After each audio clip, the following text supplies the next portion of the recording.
What happens when you try to escape the Imperium? I thought freedom waited somewhere in the endless void. That was before I learned the truth.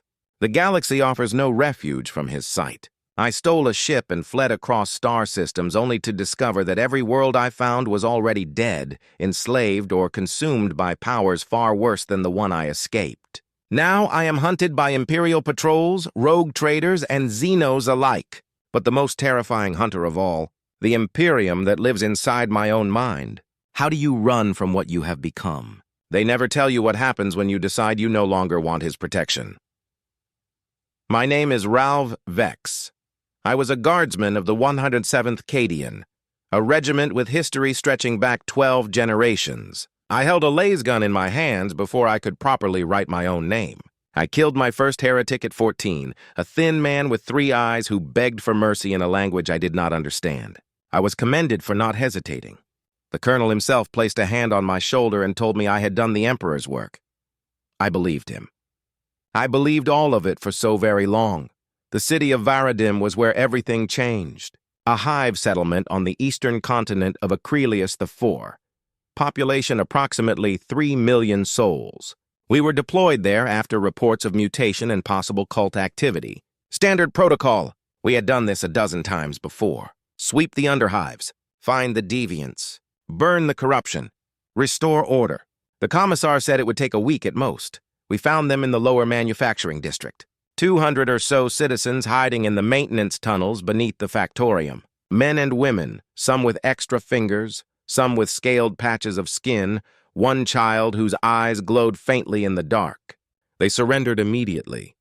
They had no weapons. They showed no resistance. Containment protocols, the commissar announced over the Vox. Prepare for purification. I expected arrests, interrogations, public executions, perhaps. To make an example, that would have been harsh, but familiar. What I did not expect was the order that came down from orbit 6 hours later. Exterminatus of Hive Varadim authorized. All forces withdraw to minimum safe distance. I still remember standing on that ridge 20 kilometers from the city limits, watching as the firestorm descended from the belly of the Imperial cruiser hanging in the sky. The city burned so bright it left an after image on my retinas that I still see when I close my eyes. 3 million souls, 3 million Imperial citizens, loyal workers and tithe payers, whose only crime was living in proximity to mutation, all reduced to ash because eradication was simpler than discernment. That night, as my regiment celebrated another victory for the Imperium, I made my decision. I would no longer be part of this madness. No longer would I kill in his name. No longer would I burn worlds for his glory. I would escape. I would find somewhere, anywhere, beyond his reach. I stole a maintenance uniform from the supply depot, took a shuttle to the orbital station under the pretense of equipment retrieval. There, amid the chaos of war preparations, I found my opportunity. A small freighter, the Misericord, scheduled for departure to the neighboring system with a cargo of munitions. The security was minimal, the pilot drunk on Victory and Amasek. I waited until he passed out in a station bar, then slipped aboard and hid myself in the cargo hold. Hours later, as the freighter broke orbit, I permitted myself a single moment of hope. I was free, free of the Imperium, free of his gaze. How naive I was. The Misericord's navigation charts became my first lesson in the true scale of Imperial dominion. Every system within a month's journey was firmly under his control. Every habitable world bore the Imperial Aquila. There was nowhere to run, not in any direction that would not eventually lead me back into his grasp. So I set a course for the void between systems, for the dark places between stars. I would find the forgotten corners of the galaxy, the spaces where even his light could not reach. I had enough supplies to last 6 months if I rationed carefully. The freighter's machine spirit was cooperative once I learned to sing the proper hymns of maintenance. I taught myself to read the star charts, to understand the warp currents, to navigate the treacherous paths between Imperial territories. I did not know then that in fleeing his reach, I was opening myself to the touch of far worse things, things that wait in the darkness between worlds, things that whisper to those who drift too far from the Emperor's light, but that understanding would come later. In those first weeks of freedom, I knew only the intoxication of choice. For the first time in my life, no commissar stood over my shoulder. No regimental protocol dictated my waking hours. No prayers needed to be spoken unless I wished it. The silence was deafening, the freedom terrifying. I found myself speaking aloud simply to hear a human voice. I maintained military discipline out of habit, making my cot with regulation corners, cleaning my stolen sidearm daily, though I had no one to report to. I even caught myself whispering fragments of imperial prayer in moments of stress, the words rising unbidden to my lips. The Imperium was still inside me like a disease I could not purge. I had escaped its borders, but not its conditioning. Not yet. My first destination was a small mining outpost designated X-227 on the charts. It orbited a dead star far from established Imperial shipping lanes, the kind of place where questions were rarely asked, where a man might disappear. I docked the Misericord with minimal communication, claiming engine trouble and a need for supplies. The outpost hung in the void like a collection of metal bubbles, connected by transparent tubes through which I could see figures moving. As I cycled through the airlock, the first thing that struck me was the smell. After months breathing the recycled air of the freighter, the rich mixture of human sweat, machine oil, and unfamiliar spices was overwhelming. The second thing I noticed was the silence that fell as I entered the common area. The pairs of eyes turned to regard me, and in each of them I saw the same thing: fear. Imperial? A gruff voice called from the back of the room. An older man with augmetic eyes stepped forward, his hand resting casually near a holstered weapon. "No," I replied, the lie bitter on my tongue. "Free trader." "Engine troubles." The tension in the room did not dissipate. I realized then that I still walked like a guardsman, still held myself with military bearing. The Imperium had marked me as surely as if I wore my uniform. "We don't want trouble here," the man said. "We pay our tithes. The administratum knows we exist." "I'm not here for tithes," I said, "or for trouble. Just repairs and supplies. I can pay." I held up a pouch of thrown gilt, the currency of the Imperium. Another mistake. Their eyes fixed on the golden coins bearing his face, and I saw something harden in their expressions. "No imperial currency," the man said. "Draws the wrong kind of attention. You have anything else to trade?" I did not. Everything I possessed was stolen from the Imperium. I was about to admit defeat when a voice spoke from my left. "I'll help him." She was tall, with skin the color of burnished copper and eyes that reflected the light strangely.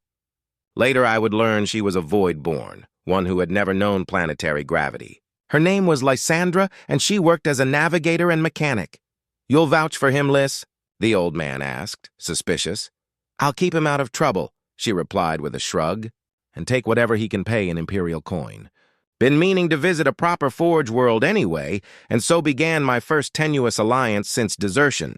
Lysandra led me through the twisting corridors of the outpost to her workshop, a cluttered space filled with salvaged machinery and hand-drawn star charts. She did not ask why I was running. She did not need to. "Everyone here is running from something," she told me as she examined the Misericord's engine schematics. "The Imperium mostly.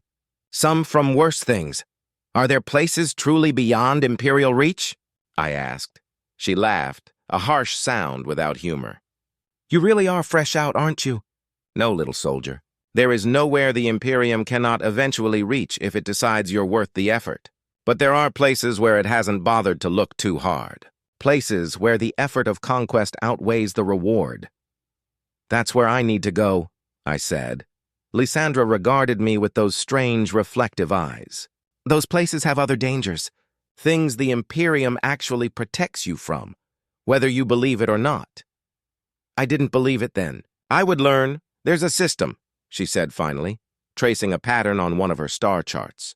"About 3 weeks' journey from here, following the shadow of the halo stars." No official name, just a designation in the old records. "Sex 9173, 3 planets orbiting a yellow dwarf star. Middle one might be habitable. No recorded Imperial presence for at least 4 centuries. Why?" I asked. "If it's habitable?" "Because it's too close to the veiled region," she said, as if that explained everything. When she saw my blank expression, she sighed. "Veil Nebula. Strange warp currents. Ships go missing! Standard Imperial policy is to avoid it unless absolutely necessary. It sounded perfect. A place the Imperium deliberately avoided. A place where I might truly escape his gaze. "Can you repair my ship to make the journey?" I asked. "I can," she replied. "But I won't. That journey requires better navigation than your stolen freighter can provide." I stiffened. "I never said it was stolen." Lysandra smiled, revealing teeth filed to points. "You didn't need to. Everything about you screams deserter. The way you stand, the way you check exits, the regulation haircut growing out, the fact that you're piloting a munitions freighter with no idea how its warp engine actually works." I reached for my sidearm, but her hand shot out with inhuman speed, catching my wrist. "I don't care," she said, her grip painfully tight. "The Imperium has never done me any favors. But if you want to reach CX-9173 alive, you need a better ship and a better pilot. Are you offering your services?" I asked. "For a price?" She nodded. "Half of whatever cargo you're carrying, and you take me as far as the system. Then the ship is yours, and I'll find my own way back." It seemed too good to be true, and of course it was. But desperation makes fools of careful men. I agreed to her terms. We spent 3 days transferring essential supplies and components from the Misericord to her ship, a sleek vessel she called the Vesper Wind. It was smaller than the freighter, but faster with modifications I did not recognize. Only later would I learn that some of those modifications were Xenos in origin. Heretical technology that would have seen us both burned had we been discovered within Imperial space. But by then we were already far beyond the reach of Imperial patrols, following the dark currents between stars toward my supposed freedom.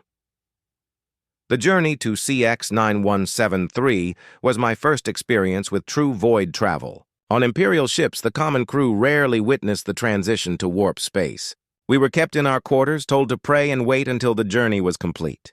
But on the Vesper Wind, I watched through the viewport as reality itself tore open before us, the impossible colors of the Imperium spilling into real space like luminescent blood. "Don't stare too long," Lysandra warned as she guided the ship through the breach. "The warp looks back." I thought she was speaking metaphorically until I noticed the whispers. Faint voices at the edge of hearing, speaking words that seemed almost familiar but twisted somehow, promising things I had never admitted to wanting. I jerked my gaze away from the viewport, cold sweat beading on my forehead. "You feel them?" Lysandra observed. "Not a question. What are they?" I asked. "The things that live between worlds," she replied, her attention on her controls. "The things your Imperium burns entire planets to keep at bay." For the first time since Varadim, I felt a flicker of doubt. What if the Imperium's brutality had purpose? What if the horrors I had participated in were necessary to hold back worse atrocities? No, I could not allow myself to think that way. To accept such reasoning would be to justify every crime committed in his name, every innocent burned, every life sacrificed on the altar of his supposed protection. The whispers grew louder as we traveled deeper into the shadows of the halo stars. Lysandra maintained our course with tense concentration, occasionally making adjustments based on readings I could not interpret. Once she ordered me to shut down all non-essential systems and remain absolutely silent for nearly 6 hours. We drifted through a region of space that appeared empty to my eyes but filled her with obvious dread. "Patrol?" I asked when she finally allowed power to be restored. "Worse," she replied, but would not elaborate. On the 18th day of our journey, the Vesper Wind shuddered violently as we dropped out of warp space. Emergency alarms wailed throughout the ship.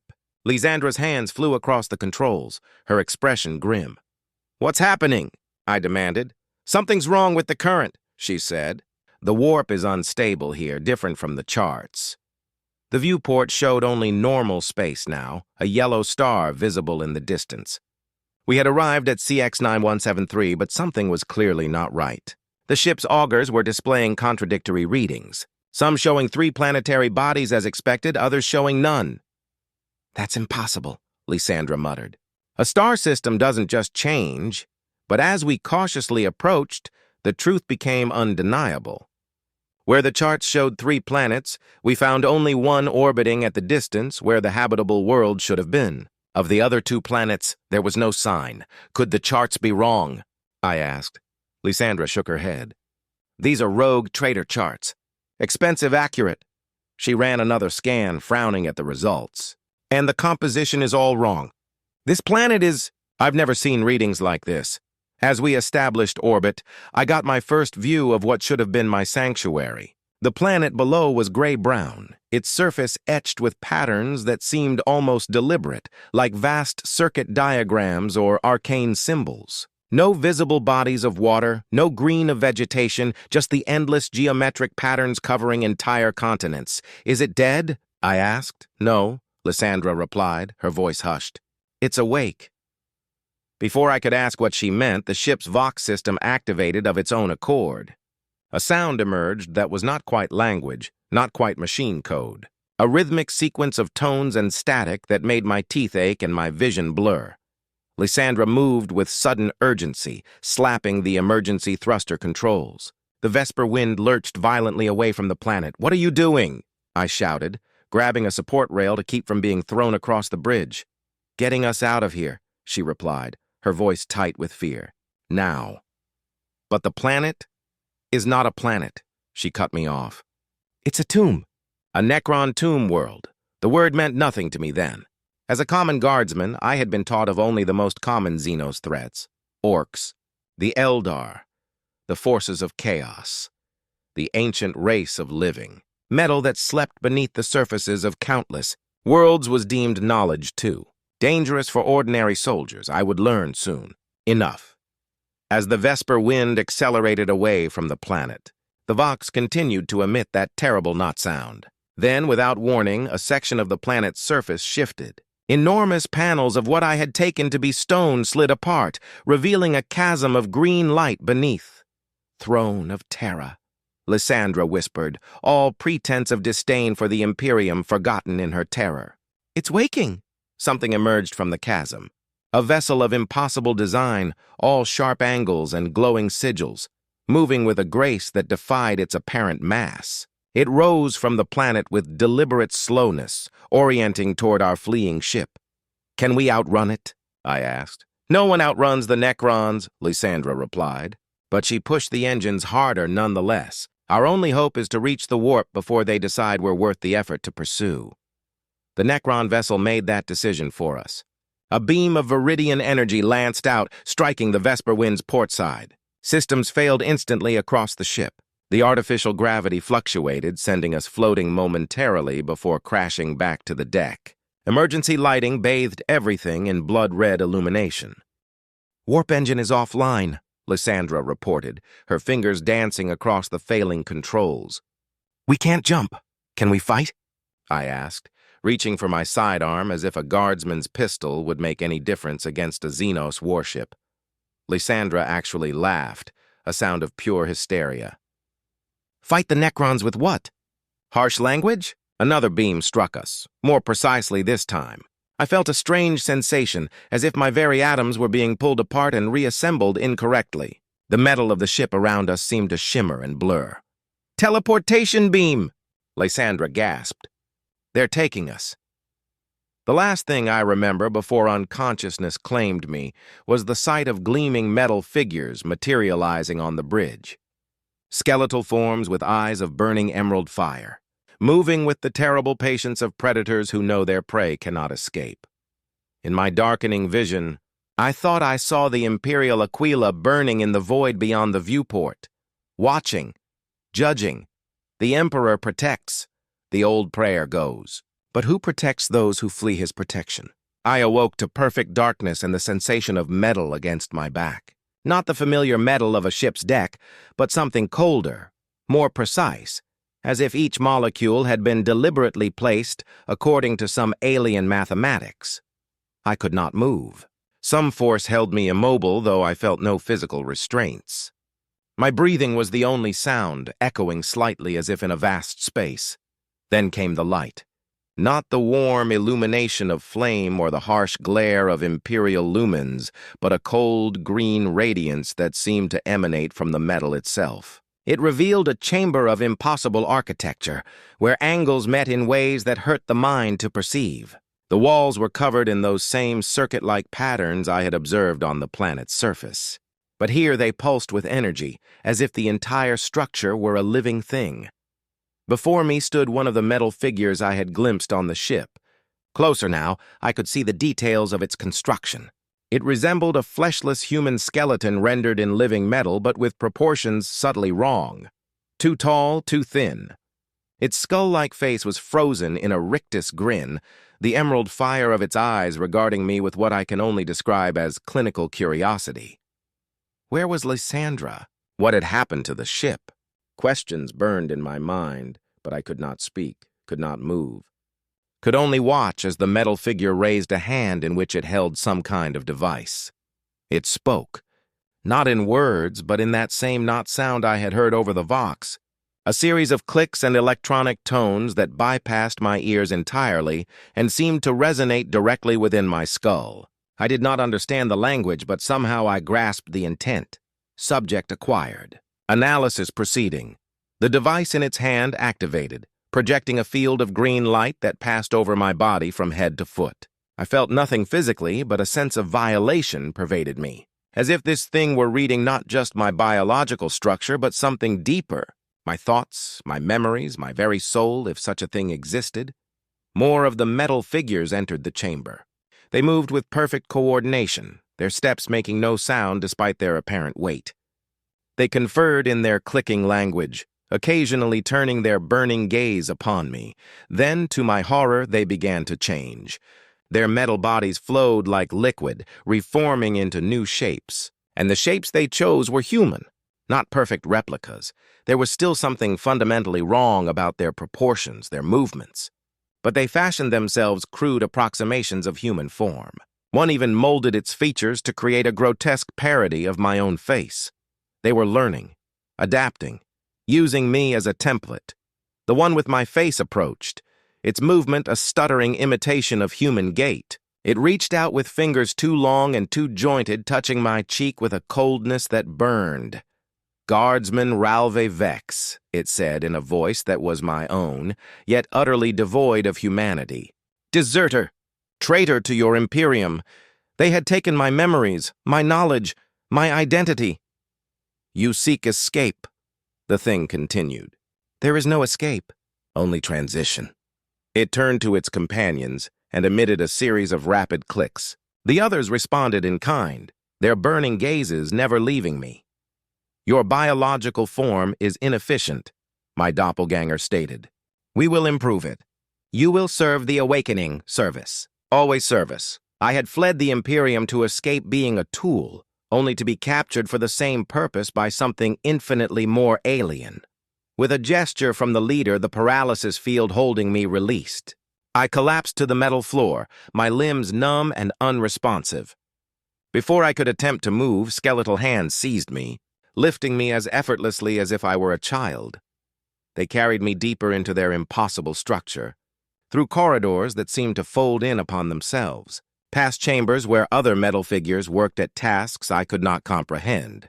In some rooms, I glimpsed other organic beings, not all human, suspended in fields of energy, their bodies partially disassembled as the Necrons studied them with their remorseless curiosity.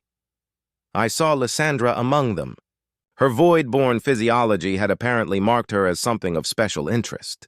The Necrons had removed her limbs and portions of her skull, replacing them with their own technology. Her eyes, those strange reflective orbs, had been extracted and placed in some kind of containment field where they continued to move, tracking the movements of her tormentors. She was conscious, I realized with horror.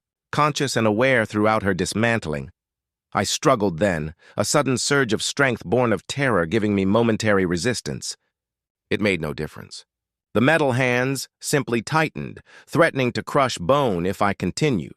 They brought me to a chamber dominated by a platform of black stone veined with glowing green energy. Above it hung apparatus of such alien design that my mind could not process their function. Sharp implements, containers of swirling metallic fluid, crystalline structures that seemed to exist partially in some other dimension. The Necron wearing my face directed the others to place me on the platform. The stone was colder than ice, seeming to draw the very heat from my body on contact. Restraints of energy materialized, binding me in place. "Your Imperium sought to shape you into a weapon," my doppelganger stated. "We will complete the process. Flesh will surrender to necrodermis. Consciousness will merge with the command protocol. You will become perfection." "I would rather die," I managed to say, finding my voice at last. The thing's face shifted in what might have been an attempt at a smile. "Death is a concept we transcended eons ago. There is only transformation." It raised its hand, and the apparatus above me hummed to life. Blades of impossible sharpness descended toward my immobilized form. I closed my eyes, preparing for pain beyond imagining. Then the chamber shook violently. A sound like thunder rolled through the structure. The Necrons turned as one, their burning gazes directed toward the source of the disturbance. More of their clicking language, rapid and urgent now. The restraints holding me did not falter, but the apparatus retracted slightly. My doppelganger approached a wall which transformed at its touch into a viewing portal of some kind. Through it, I could see space outside their structure and the unmistakable shape of Imperial ships. Not just any ships. The distinctive profile of an inquisitorial black ship accompanied by escorts. They had found me. Whether they had tracked the Vesper Wind or simply detected the awakening Necron tomb world, the result was the same. The Imperium had arrived. My doppelganger turned back to me. "Your Imperium comes, not for you, for us. The endless war resumes." It gestured, and two of its companions moved to continue the procedure. But another explosion rocked the chamber, more violent than the first. Systems flickered. For an instant, just an instant, the energy restraints holding me weakened. It was enough. Years of combat training took over. I rolled from the platform, my body screaming in pain as circulation returned to numbed limbs. I fell to the floor, scrambling beneath the platform as the Necrons moved to recapture me. Another impact, larger this time. Emergency protocols activated throughout the structure. The green light flickered, replaced by a deeper emerald glow. The Necrons' attention divided between me and the attack. My doppelganger spoke again, this time addressing its companions rather than me. "Threat assessment indicates inquisitorial forces. Activation sequence compromised. Initiate emergency stasis protocol." The other Necrons immediately ceased pursuit, turning toward what appeared to be defensive positions. My doppelganger lingered, its burning gaze fixed on me where I huddled beneath the platform. "The Imperium will not save you, deserter," it said. "They will burn you with us. If not today, then when they find you next. The galaxy offers no sanctuary for defiance." Then it too departed, moving with inhuman speed towards some unknown destination, deeper within the tomb complex.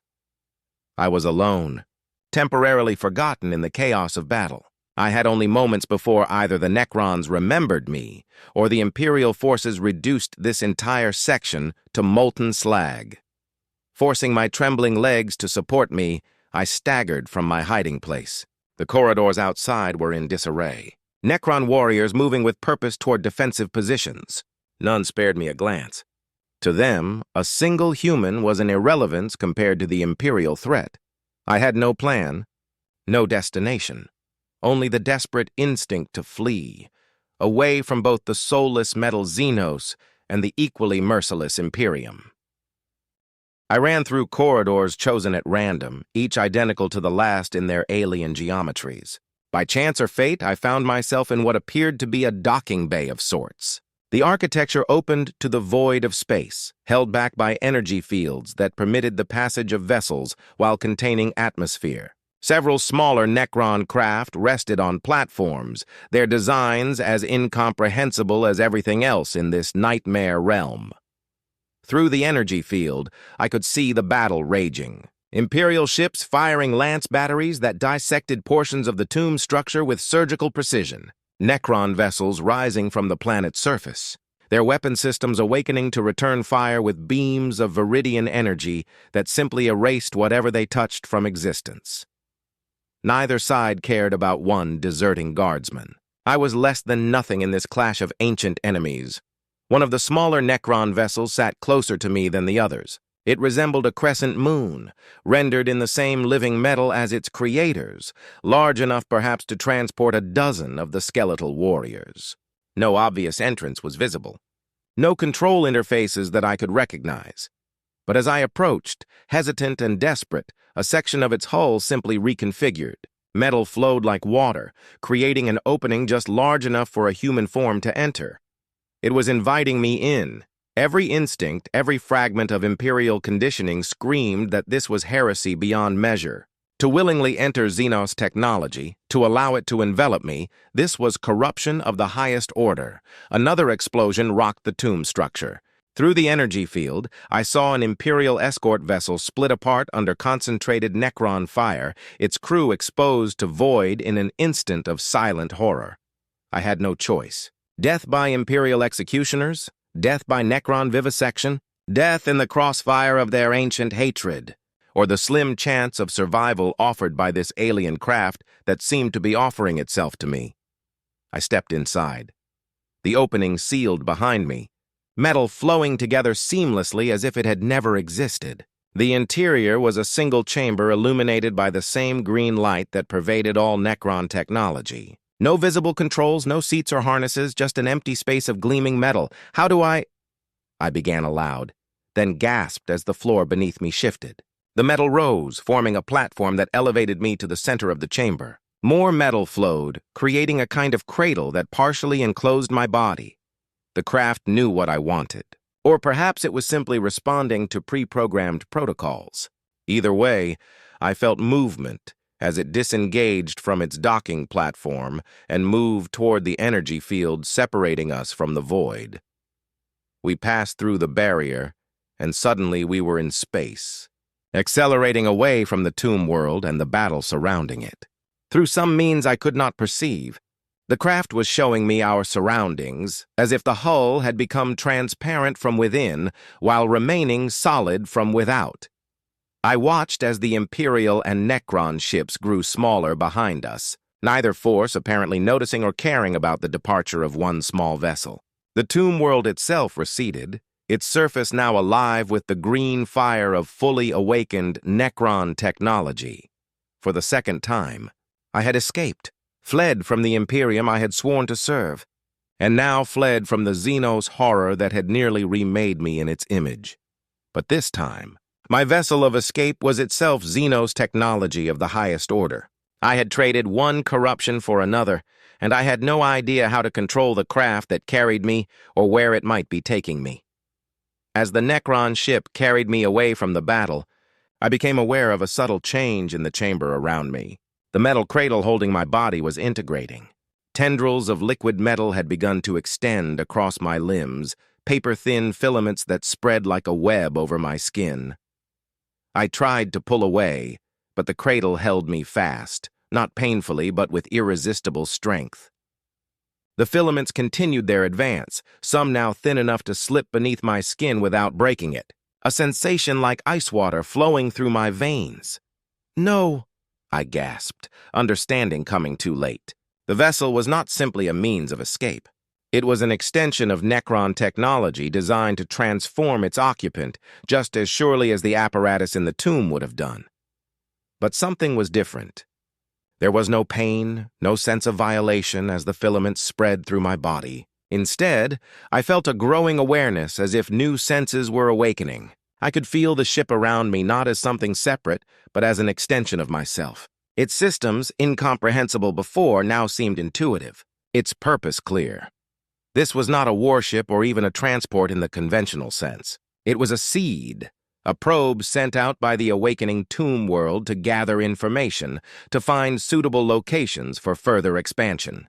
Its mission, now my mission, was to travel far from the conflict, observe, record, and eventually return with its findings. But the consciousness guiding it was meant to be Necron, not human. My organic mind was an imperfect match for its systems. I could influence our course, but not fully control it. I could perceive our surroundings through its senses. But the information came to me in alien patterns that my brain struggled to interpret. We accelerated away from CX-9173, following a trajectory that would take us deeper into the region Lysandra had called the Veiled Nebula. The ship knew of paths through the warp currents that no Imperial navigator would dare to follow, regions where reality itself grew thin, where the barriers between dimensions wavered. I should have been terrified. Should have fought against the integration, tried to assert control over our course. But a strange calm had settled over me. The part of me that was still Ralve Vex, still human, seemed to be receding, observing from a distance as something new took shape in the interface between my consciousness and the ship systems. Not Necron, not human. Something between. Through the ship's senses, I became aware of pursuit. Not from the battle behind us, both the Imperium and the Necrons remained fully engaged with each other. This was something else. A sleek vessel of elegant design, moving through the void with impossible grace. Eldar, the ancient enemies of mankind and Necron alike. A race as alien as the metal overlords, but organic, psychically gifted and possessed of technology that made even the mighty Imperium seem primitive by comparison. Their ship was small, likely a scout vessel. It followed us with clear purpose, matching our course changes with fluid precision. The Necron vessel recognized the threat, accelerating further, pushing toward the heart of the Veiled Nebula, where warp storms made conventional travel impossible. But the Eldar were not using conventional means. Their vessels seemed to skip through real space like a stone across water, appearing and disappearing in bursts of prismatic light. They were gaining. My fragmented consciousness analyzed options. The Necron craft was not designed for combat. Its purpose was observation, infiltration. Against an Eldar warship, it stood no chance. But it had other defenses. Without conscious decision on my part, the ship activated countermeasures. The metal of its hull reconfigured, spawning crystalline structures that captured light and bent it around our vessel. To outside observers, we would seem to shimmer and fade, our exact position becoming uncertain. A primitive version of Necron phase technology, I realized. Not true teleportation or dimensional shifting, but enough to confuse sensors and create false readings. The Eldar were not deceived. Their pursuit continued, though their approach slowed, became more cautious. They fired no weapons, made no hostile moves beyond their relentless tracking. They were curious, I realized. Intrigued by the sight of a lone Necron vessel fleeing from battle, behaving in ways inconsistent with known Necron protocols. Through the ship's senses, I felt a subtle pressure, a psychic probe, delicate but insistent, seeking to understand what manner of consciousness guided the Necron vessel. The Eldar were attempting to communicate, or to infiltrate my mind. I instinctively recoiled, and the Necron technology responded to my fear. The metal filaments penetrating my body pulsed with energy, creating a shield around my thoughts. The pressure receded, but I sensed surprise from the Eldar vessel. They had detected something unexpected. Something neither Necron nor human, but a hybrid of both. Their pursuit intensified. Whatever I had become was of great interest to them, perhaps representing a threat or an opportunity. The Necron vessel pushed its systems to their limits, approaching the heart of the nebula where reality itself began to fray. Ahead loomed a swirling mass of colors no human eye was meant to perceive, the boundary of a warp storm where the Imperium bled into real space in a chaotic maelstrom. No navigator would guide a ship through such turbulence. No Gellerfield could withstand the forces at play in such a region. But the Necron vessel was neither warp-capable nor dependent on the protections required by organic life. It could traverse the edge of the storm, using the gravitational distortions and electromagnetic interference as cover. The Eldar vessel hesitated at the boundary. Even their advanced technology and psychic mastery had limits. To follow us into the storm would be to risk destruction. I felt a final psychic touch, stronger this time, more focused. Not an attack, but a message impressed directly upon my consciousness in concepts rather than words. Abomination, dangerous, return, then an image, startlingly clear. A world of crystal spires and living ships, of beings with minds that spanned millennia and bodies engineered for perfection. A sanctuary, an offer. They were inviting me to surrender, to come with them to one of their hidden worlds, where they would study what I had become and perhaps separate me from the Necron technology, if that was still possible. For a moment, I was tempted. The Eldar were enemies of mankind, yes, but also enemies of the Necrons and the forces of chaos. Their civilization, though faded from its ancient glory, represented a kind of order, a balance. Perhaps they could undo what was happening to me, but the Necron vessel had its mission, and now so did I. To explore, to observe, to find what lay beyond the reach of Imperial authority and Necron dominion alike. I rejected the Eldar's offer, pushing their psychic touch away with newfound strength. The ship responded to my decision, accelerating into the boundary of the warp storm, where energy discharges the size of continents arced through the void. The Eldar did not follow. Their vessel banked away, returning to whatever hidden purpose had first brought them to this region. But I sensed they would report what they had found. Another player had entered the game, aware of my existence. I was no longer simply a deserter fleeing Imperial justice. I had become something unique, something that multiple powers in the galaxy might consider worth hunting, worth studying, worth destroying. The warp storm engulfed us, reality dissolving into churning madness outside the ship's hull. But within, protected by technology designed to operate independently of the warp's currents, I drifted into a state between consciousness and hibernation as the vessel continued its journey to unknown destinations. My last coherent thought was that I had achieved what I sought. I had escaped the Imperium's reach, but in doing so, I had placed myself beyond any hope of returning to humanity. I had become the very thing the Imperium burned worlds to prevent. Word count so far: 9,042. Time loses meaning in the void between stars. Doubly so within a warp storm where reality itself becomes fluid, unreliable. I cannot say how long the Necron vessel carried me through that maelstrom of energies. It might have been days. It might have been years. My consciousness fragmented further during that passage. The human part of me retreated into memory and dream, while the hybrid intelligence born of my integration with the ship systems maintained our course through the storm. I remember flashes, impressions, vast entities moving in the depths of the warp, their attention sliding over our vessel without recognition. The Necron technology rendered us invisible to them, beneath their notice. For that, at least, I was grateful. When awareness returned in full, we had emerged into real space, far from any charted Imperial territory.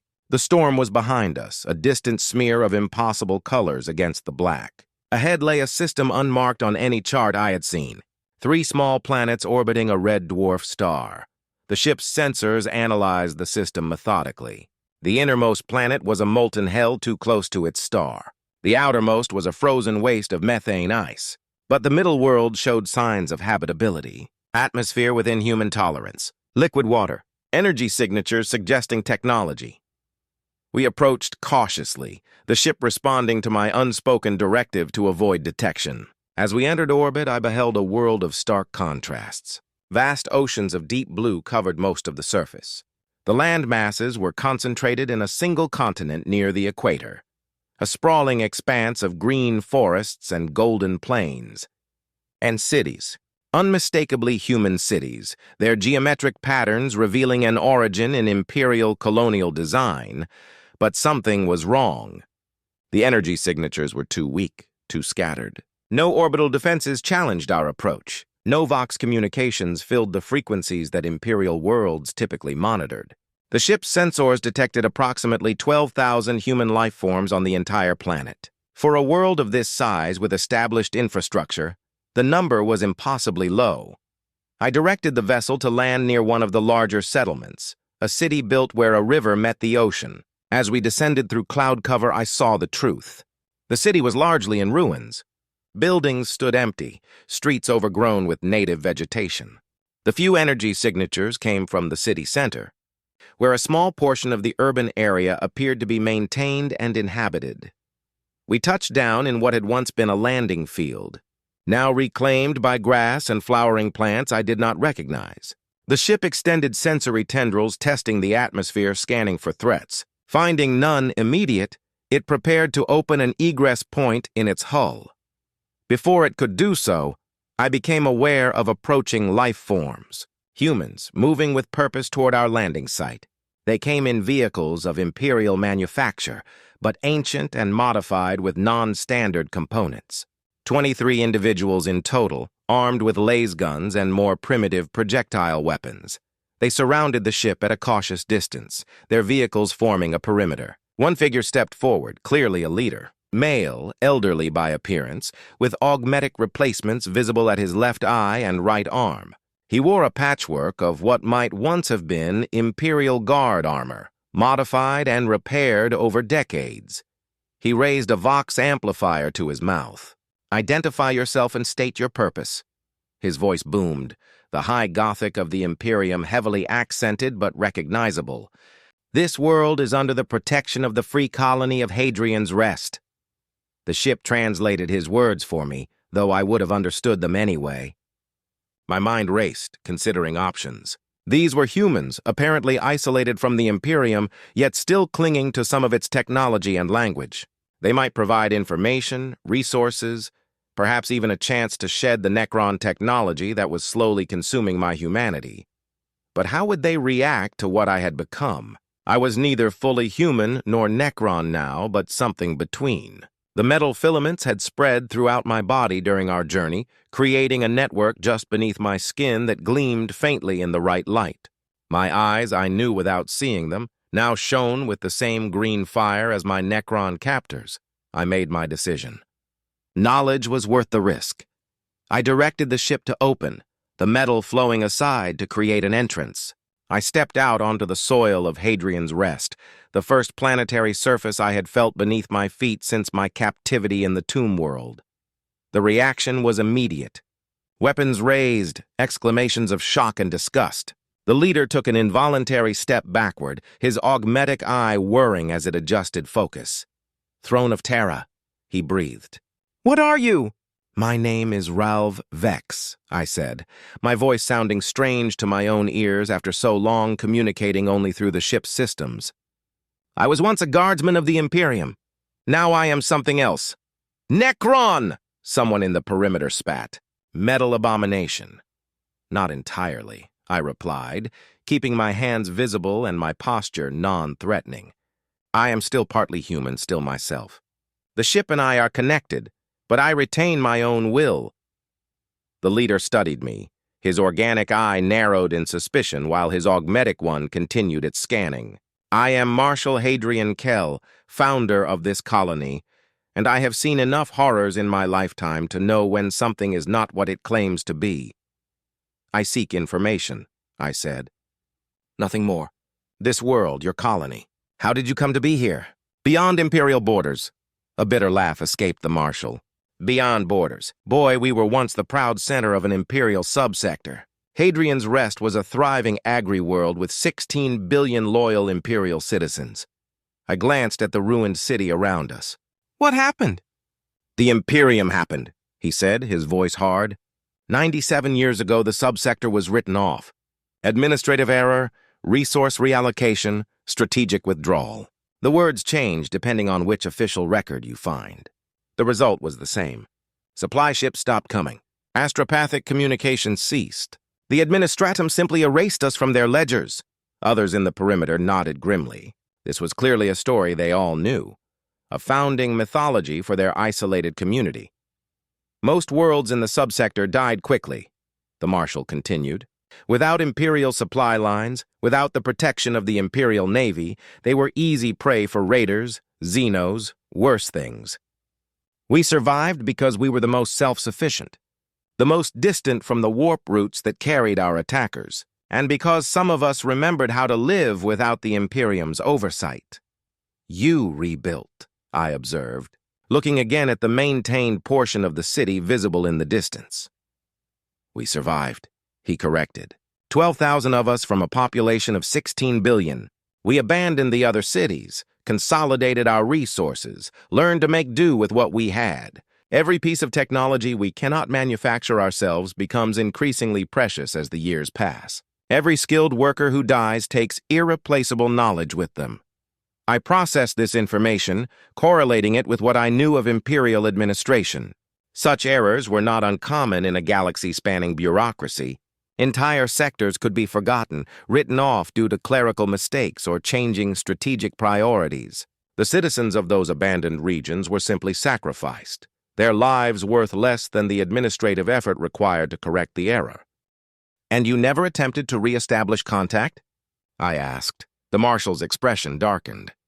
"3 times we sent ships back toward Imperial space. The first returned with news that the entire sector had been quarantined due to suspected warp contamination. Any approaching vessels were destroyed on sight. The second never returned at all. The third found only dead worlds and debris fields where our neighboring systems had been." He gestured at the armed colonists around us. "So we made our choice. Better to live free on a dying world than to beg for scraps at the Emperor's table. Better to face extinction on our own terms than to be sacrificed for administrative convenience." His words resonated with me, echoing my own reasons for desertion. The callous disregard for human life, the sacrifice of billions for expediency or ideology. I had fled the Imperium because I could no longer participate in such atrocities. These people had been victims of the same systemic cruelty. "You said you seek information," the Marshal continued, his tone slightly less hostile. "What kind of information could a human Necron abomination possibly want from us?" "I seek a way back to humanity," I answered honestly, "and a place beyond both Imperial and Xenos reach where I might live out whatever existence remains to me." A long silence followed my words. The Marshal exchanged glances with his lieutenants, some subtle communication passing between them. "Whatever you were before, you are something else now," he finally said. "Something dangerous, something that could draw unwanted attention to our world if the wrong eyes were watching." He was right, of course. The Eldar had already taken interest in me.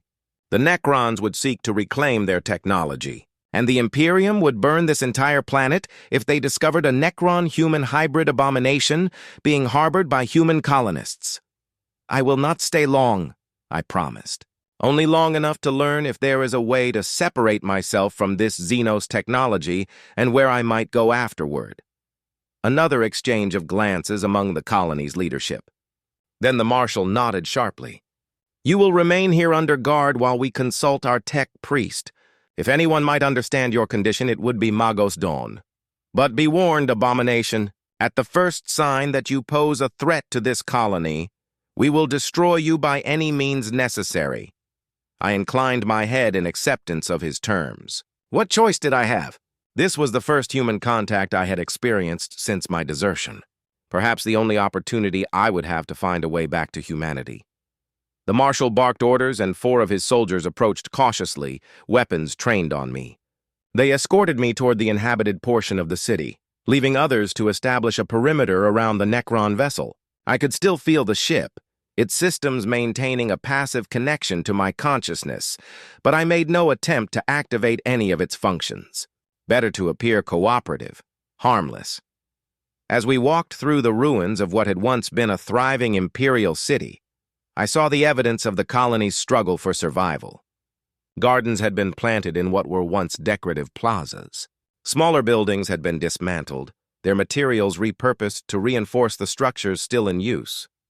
Primitive windmills and water wheels provided power where more advanced Imperial technology had failed. The inhabited zone at the city's center was a stark contrast to the surrounding ruins. Here, buildings were maintained, streets kept clear, people moved about with purpose, carrying tools or goods, tending to community gardens, repairing machinery. Children played under watchful eyes. It was a functioning society, but one clearly operating with limited resources and constant awareness of its precarious existence. They brought me to what had once been an administrative building, now repurposed as the colony's governance center. Inside, the Marshal led me through corridors where parchment had replaced data slates, where mechanical calculators stood in for cogitator arrays. We descended to a lower level, and there I encountered the colony's tech priest. Magos Dawn bore little resemblance to the tech priests I had known in the Imperial Guard. His red robes were faded and patched, his augmetics clearly salvaged and repaired countless times. Only 3 mechadendrites extended from his back, moving with slight irregularities that suggested ongoing maintenance issues. His face remained mostly human, with only his eyes and portions of his jaw replaced by machinery. He looked up from a workbench covered in disassembled components as we entered, his augmetic eyes focusing on me with immediate intensity. "Omnissiah preserve us," he whispered, setting down his tools and approaching slowly. "What manner of tech heresy is this?" "That is what we brought him to determine," the marshal said. "Can you analyze its nature? Determine if it poses a threat?" The Magos circled me, mechadendrites extended to scan my form without touching it. Necrodermis integration with human tissue, impossible. The metal should reject the flesh, consume it. Yet they coexist, symbiotic rather than parasitic. He addressed me directly. "How is this accomplished? What forge world or tech heretic created such an abomination?" "It was not human design," I replied. "I was captured by Necrons. Their vessel integrated with me when I used it to escape. I did not choose this transformation." "Fascinating," the Magos murmured, his interest clearly overriding any revulsion. "A spontaneous integration. The Necron technology must have adapted to preserve your organic components rather than replacing them, perhaps recognizing the value of human cognitive flexibility compared to the rigid Necron command protocols." He turned to the marshal. "I must study this further. In controlled conditions.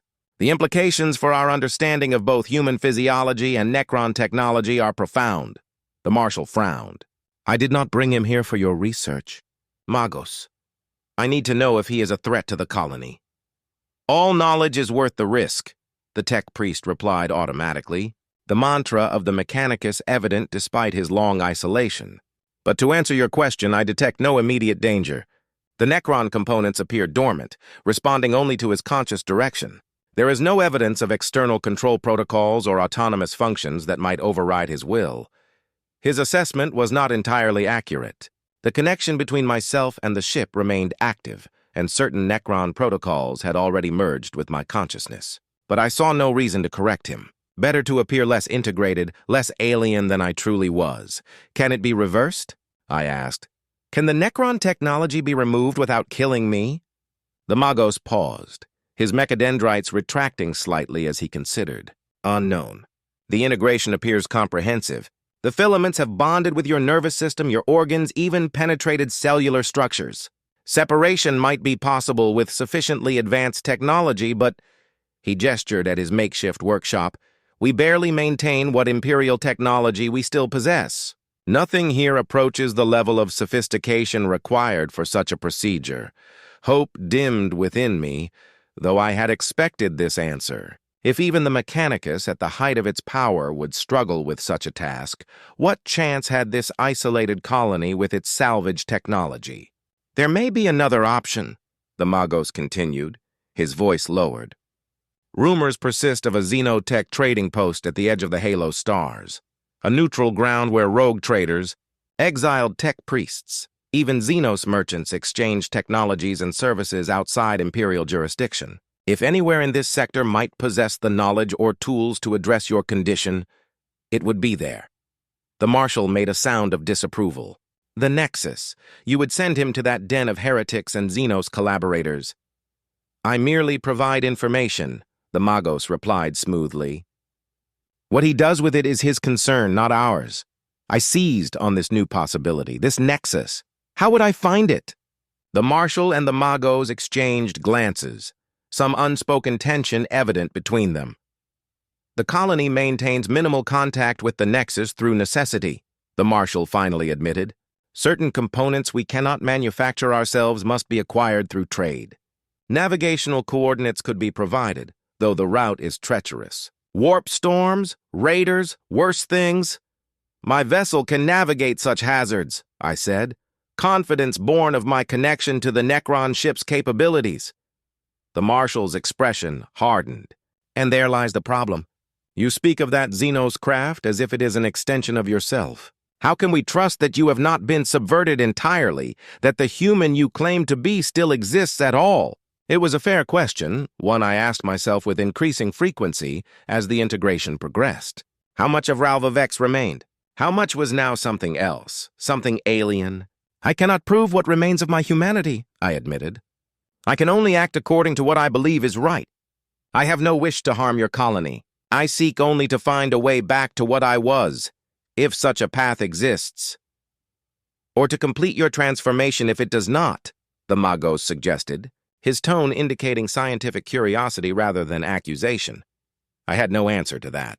The possibility had occurred to me during the long journey through the warp storm. If humanity was forever beyond my reach, what then? Would I embrace the cold immortality of the Necrons, become a hybrid entity unlike anything in the galaxy, or find some way to end an existence too abhorrent to continue? I believe his intention is genuine, the Magos said to the Marshal after studying my reaction. The emotional response patterns remain human despite the physical changes. I recommend providing the coordinates to the Nexus, remove the problem from our world, and give him the chance to seek his own solution. The Marshal considered, his augmetic eye whirring softly as he studied me. Very well, but not immediately. You will remain under observation for 3 days. If no hostile action or attempt at communication with your vessel occurs in that time, we will provide what you seek. I accepted these terms with a nod. 3 days was nothing compared to the journey I had already undertaken, and it would provide opportunity to learn more about this colony, perhaps gain insights that might help me navigate whatever waited at this nexus. They provided quarters for me in a repurposed storage room, sparse but sufficient. Guards were posted outside at all times. The Magos visited frequently, his scientific curiosity overcoming any ideological objections to my existence. From him, I learned more about the colony's history and its tenuous position. The Imperium's reach is not infinite, he told me during one examination. But its memory is long. Even after abandoning this subsector, Imperial forces occasionally pass through. Rogue traders, explorator fleets, once even an inquisitorial vessel, though they departed without making contact after scanning the system.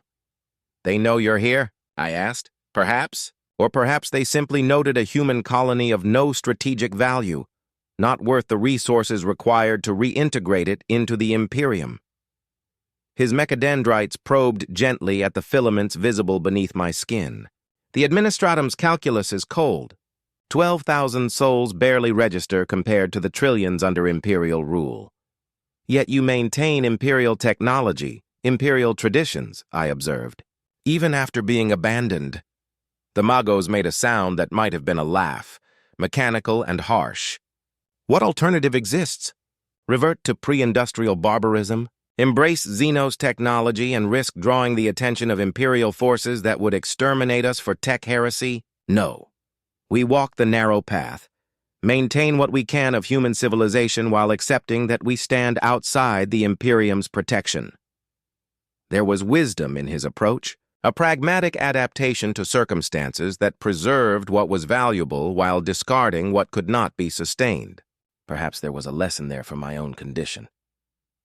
On the 3rd day, the Marshal summoned me to the building's roof. From this vantage point, we could see both the inhabited portion of the city and the ruins stretching beyond, with my Necron vessel still visible as a dark crescent on the distant landing field.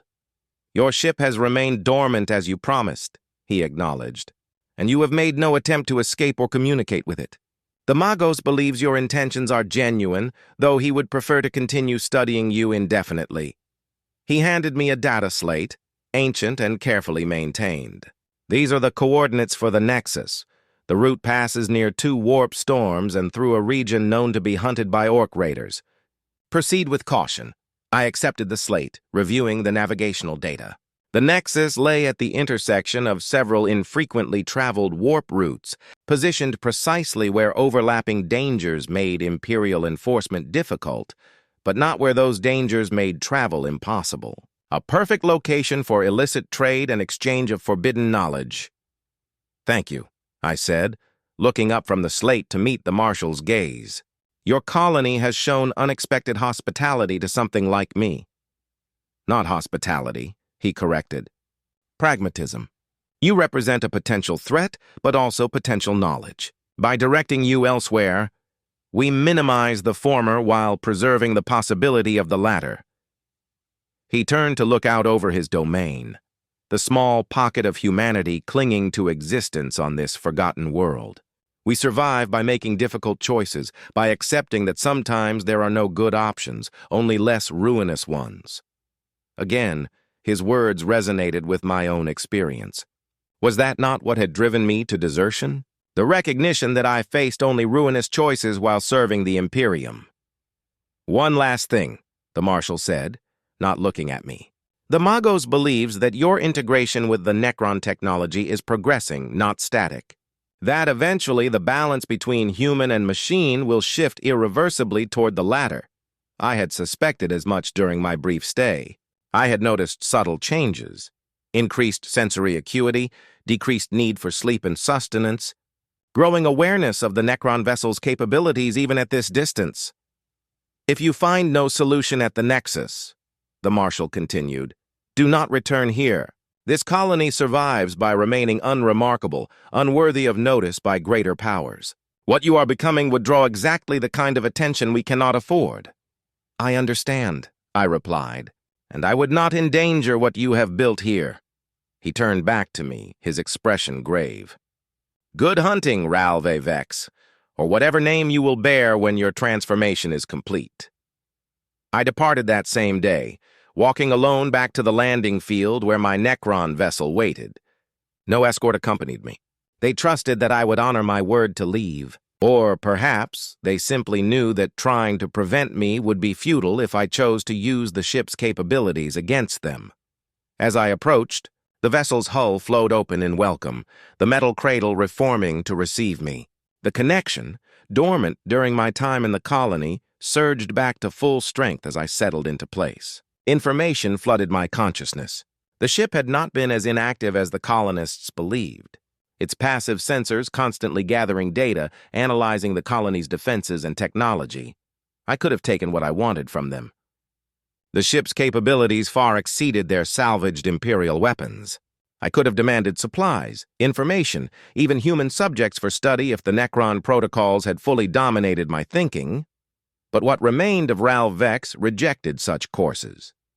These people, abandoned by the Imperium they had served faithfully, were kindred spirits, survivors making their way in a galaxy that cared nothing for their continued existence. The vessel rose from the surface of Hadrian's Rest, accelerating through the atmosphere toward the void beyond. I did not look back at the colony falling away behind us. My path led elsewhere now, toward this nexus and whatever knowledge it might offer about my condition. As we broke orbit, I set course according to the coordinates provided. The journey would be long, passing near territories claimed by various threats, but the Necron vessel's stealth capabilities would serve well in avoiding unwanted attention, or so I believed, until the proximity alert sounded less than a day into our journey. A vessel had appeared seemingly from nowhere, directly in our path. Its configuration was like nothing recorded in Imperial archives or the Necron vessel's memory banks. It resembled a massive arrowhead forged from dark crystal, its surface reflecting the light of distant stars in hypnotic patterns. No visible propulsion systems, no weapon emplacements, yet it moved with deliberate purpose to intercept our course. I initiated evasive maneuvers, but the crystal ship matched them precisely, maintaining position directly ahead, not pursuing or attacking, but clearly preventing our chosen course. A communication attempt registered on the vessel's sensors, not standard Imperial frequencies or protocols, not the psychic touch of Eldar minds. Something else. A pattern of energy pulses directed specifically at the interface between my organic brain and the Necron technology. Against my better judgment, I allowed the communication. The ship translated it into concepts my mind could interpret. Abomination, impossibility, convergence of opposing paths. The message was accompanied by an impression of curiosity, of scientific interest not unlike what the Magos had displayed. Whoever or whatever controlled the crystal ship saw me as a specimen worthy of study. I responded with my own concepts.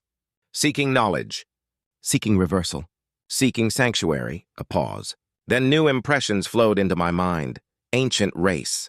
Observers of cycles. Collectors of anomalies. The crystal ship was adjusting its position, opening a pathway while maintaining proximity. An escort rather than a blockade now. Guiding rather than intercepting.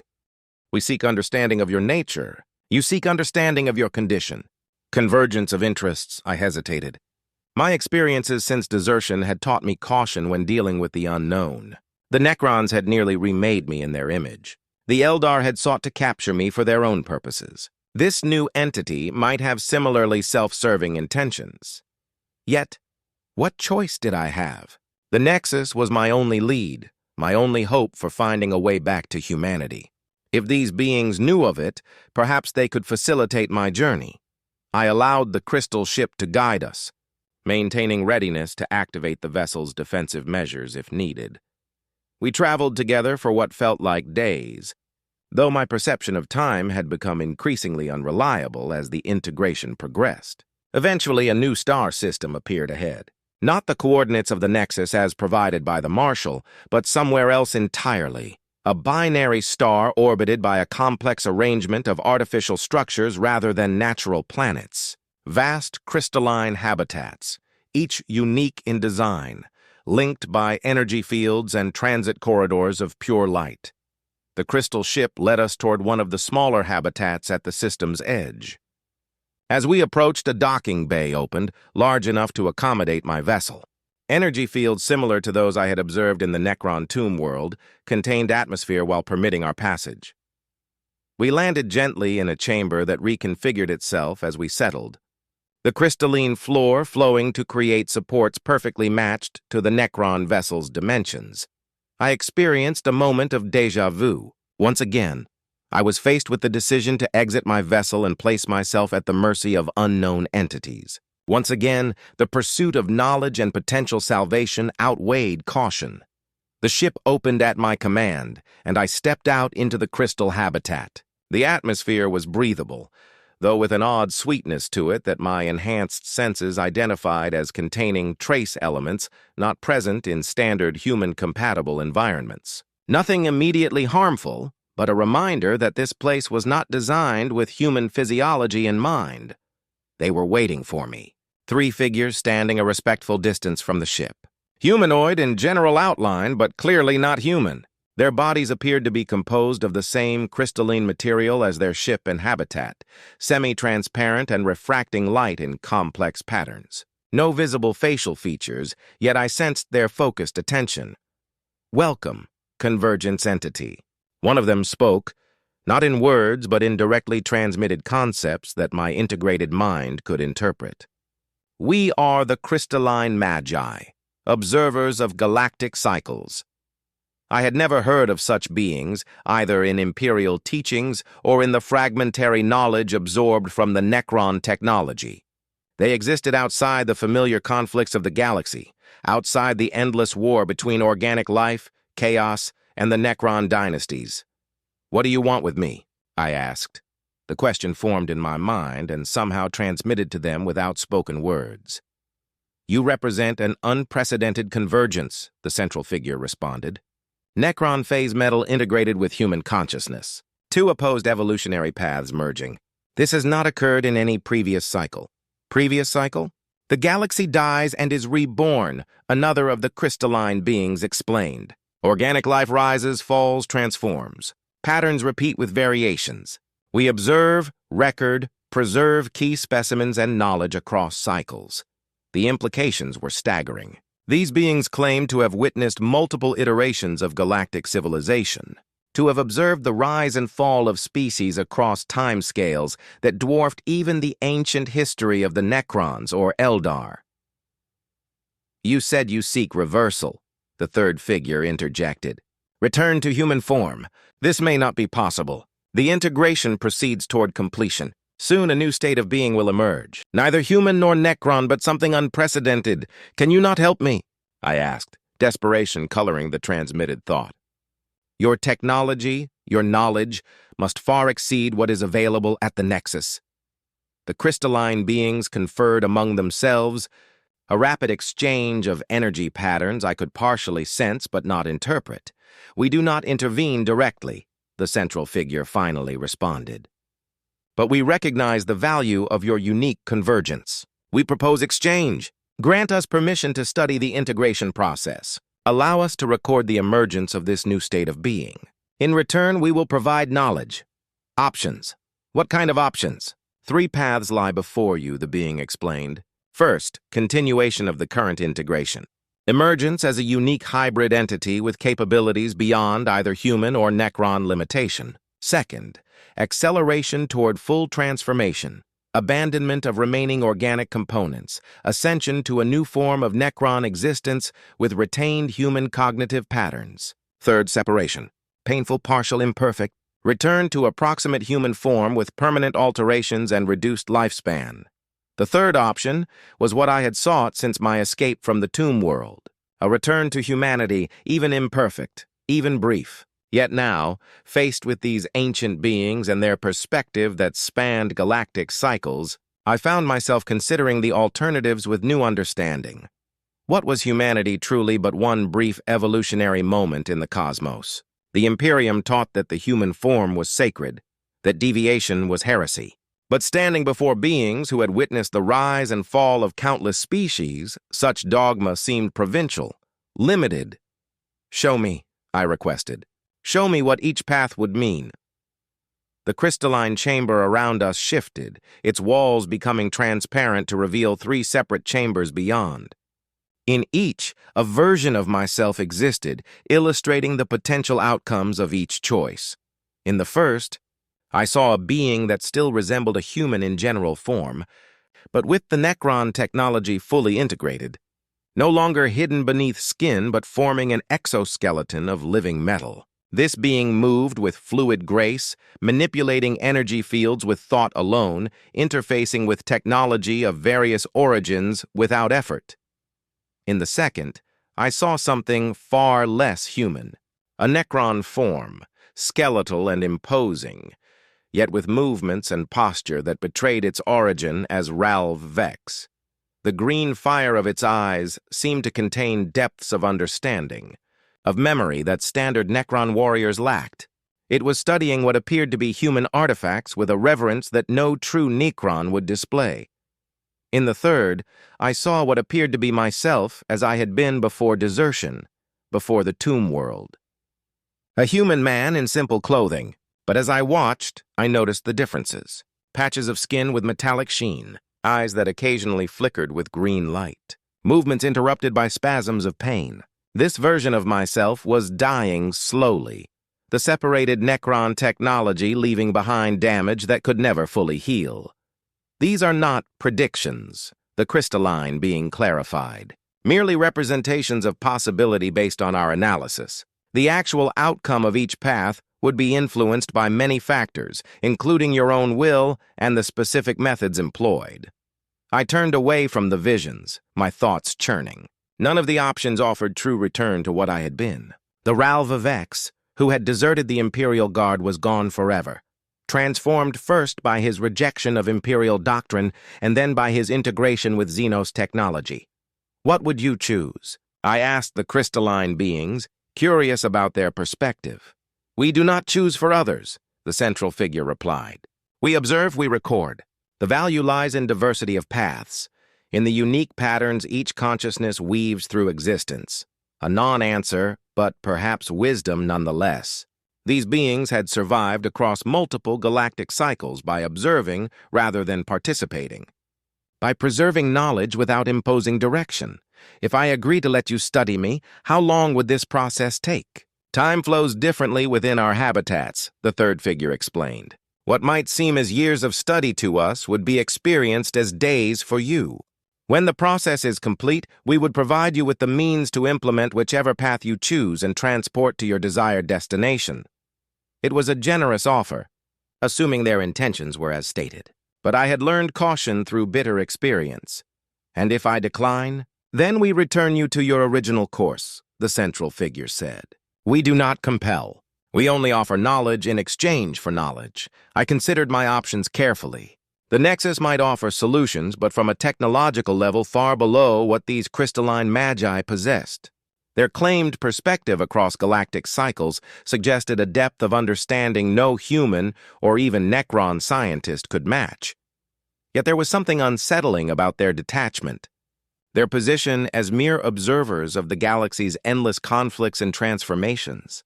What did it mean to stand outside history in such a way? What perspective did it grant, and what humanity did it cost? In that moment, I realized something crucial about my own condition. What I feared most was not the physical transformation, not the integration with Xenos technology, but the loss of my human perspective, the capacity for empathy, for moral judgment, for recognizing the value of individual lives amid the vast indifference of the cosmos.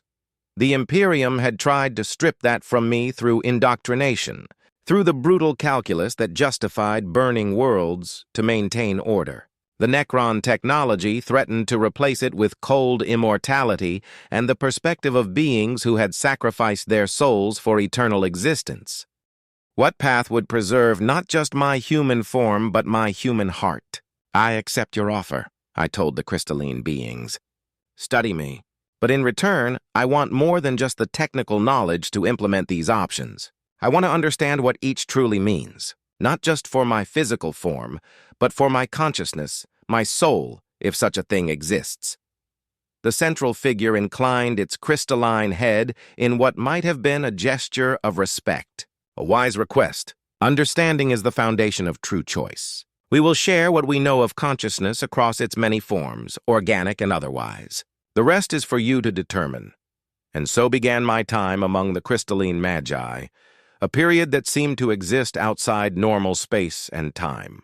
They studied the integration of Necron technology with my human biology, the emerging hybrid consciousness that resulted. I, in turn, studied them, and the vast repository of knowledge they had accumulated across what they claimed were multiple cycles of galactic civilization. I learned of species long extinct before humanity's ascension, of technologies beyond even the Necron's understanding, of philosophical traditions that viewed the universe in ways no imperial scholar had ever conceived. Most importantly, I learned about consciousness itself, what you call your soul. One of the Magi explained during a session where they mapped the interface between my organic brain and the Necron filaments, is neither purely physical nor entirely separate from your physical form.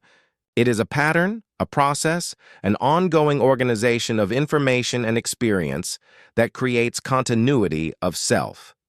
Does that pattern survive when the physical form changes completely? I asked. It can, the Magi replied. But the pattern also changes in response to its new substrate. A consciousness transferred to a mechanical form does not experience reality the same way. Its priorities shift, its perception alters. Whether this constitutes survival or replacement depends on your definition of self. These philosophical discussions continued alongside the physical examination. The Magi were thorough, dispassionate yet respectful. They treated me neither as an abomination nor as a specimen, but as a unique consciousness undergoing a transformation of significance to their studies.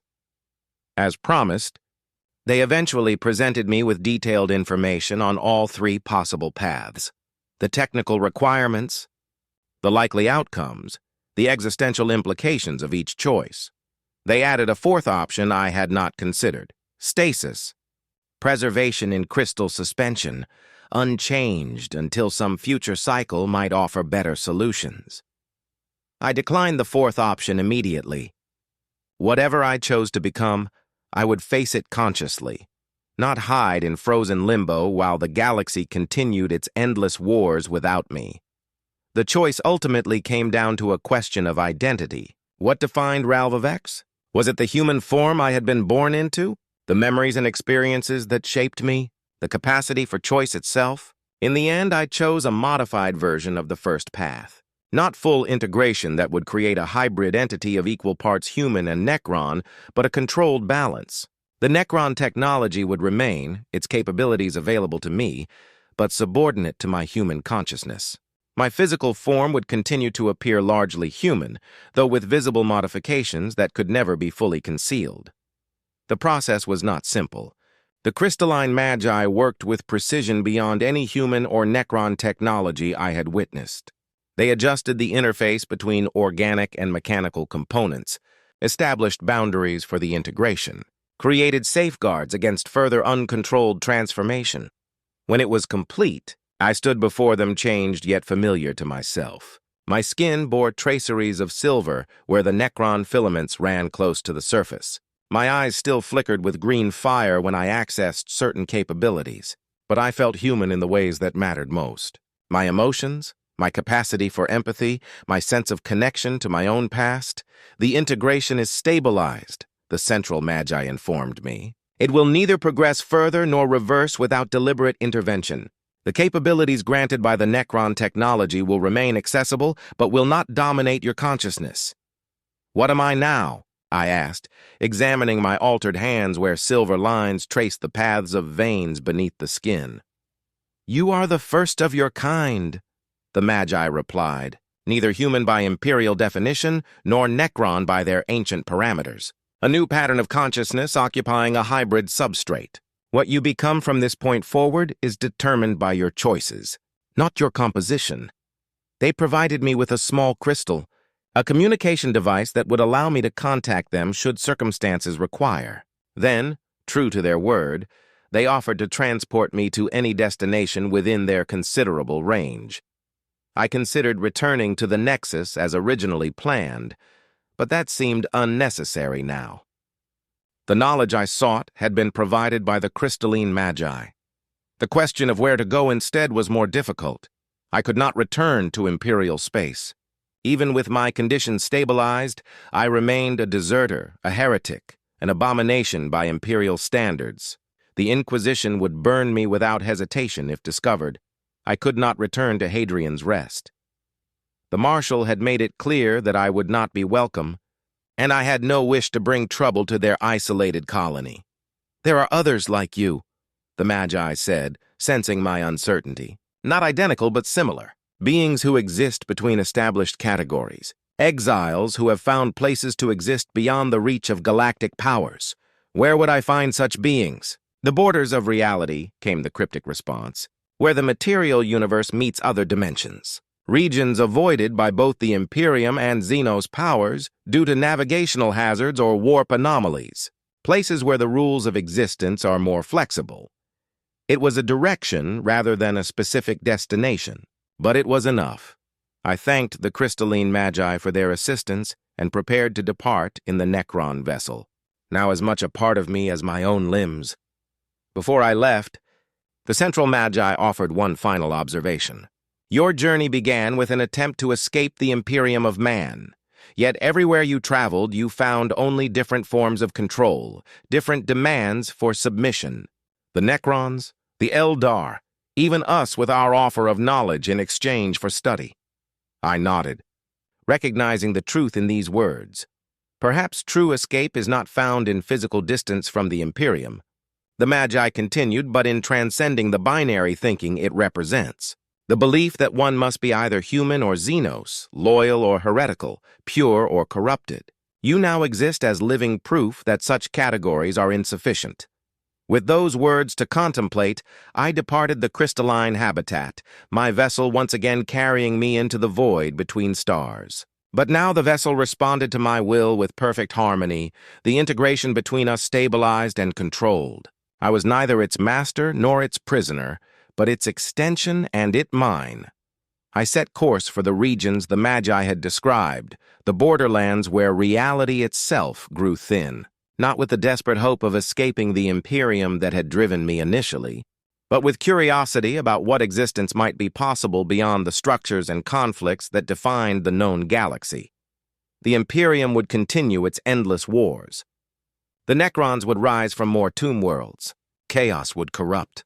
Orcs would conquer. Eldar would manipulate. The great powers would play out their ancient conflicts across countless worlds, but I would chart a different course. Neither human nor Xenos, neither loyal nor heretical, neither pure nor corrupted. Something new. Something between. What happens when you try to escape the Imperium? You discover that true escape requires more than physical distance. It requires transcending the very categories by which the Imperium defines reality. I am Ralph Vex. I am something else. I am becoming. And the void between stars is wide enough for one more wanderer seeking his own truth.